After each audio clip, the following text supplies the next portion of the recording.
You hear a patient called Linda Parker. She is talking to a diabetic specialist about managing her type 1 diabetes.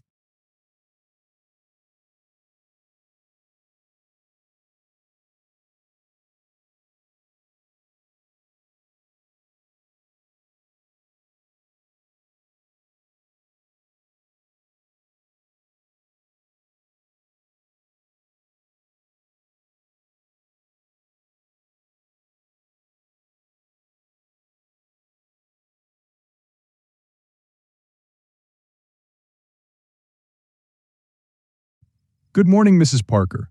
I see from your records that you've been managing type 1 diabetes for a couple of years now. Today, I'd like to discuss how you've been handling things and see where we can make improvements. To start, could you tell me a bit about your job and how it might affect your daily routine? Also, any family history of diabetes and what treatments you've been on so far. Good morning, doctor. Sure, I work as an administrative assistant at a school, so I'm usually at my desk most of the day. It's pretty sedentary, and sometimes I get so caught up in work that I forget to take breaks or even eat on time.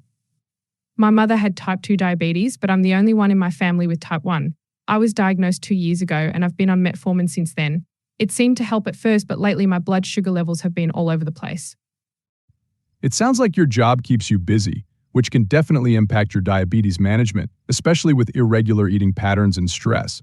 It's also interesting that your mother had type 2 diabetes, though type 1 and type 2 are different. It's not uncommon to see both in families. How have you been feeling overall? Any symptoms or specific concerns besides the fluctuating blood sugars? I've been feeling more tired than usual, and sometimes I get these headaches that I can't seem to shake off. I'm also a bit more irritable, which I think might be related to my blood sugar swings. It's like I'm constantly on edge, and it's affecting my mood. I'm sorry to hear that you've been feeling this way. The fatigue, headaches, and irritability can definitely be linked to unstable blood sugar levels. When your blood sugar isn't well controlled, it can have a ripple effect on your energy levels, mood, and overall well-being. Let's dig a bit deeper into what might be causing these fluctuations. Have there been any recent changes in your diet, exercise routine, or stress levels? Well, my diet hasn't been great lately. I've been skipping meals sometimes, and when I do eat, it's often something quick and not exactly healthy. I know I should be exercising more, but I'm just so tired after work that I don't have the energy and the stress. Well, it's been high. Work is demanding, and I've been worrying a lot about my health. I appreciate your honesty, Mrs. Parker. It sounds like there's a lot on your plate, and it's understandable how those factors could contribute to your current struggles with diabetes management. Stress, irregular meals, and lack of physical activity can all lead to blood sugar instability. Type 1 diabetes is an autoimmune condition, meaning your pancreas produces little to no insulin, which is why external management through medication and lifestyle is so crucial. I see. It's just hard to keep everything in balance, especially when life gets so hectic. Absolutely, and you're not alone in feeling that way.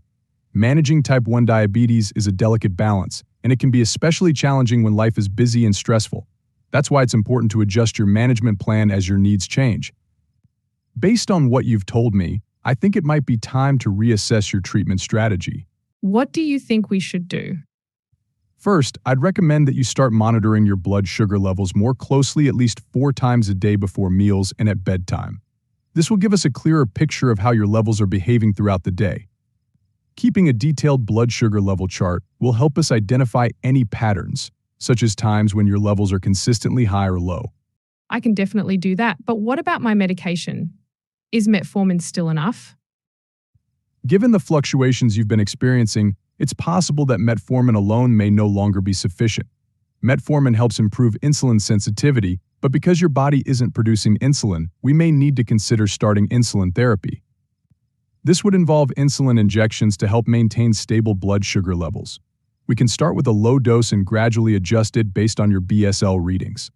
I was worried you might say that. I've heard that managing insulin can be tricky, and I'm nervous about giving myself injections. It's completely normal to feel apprehensive about starting insulin therapy, especially if it's something new for you.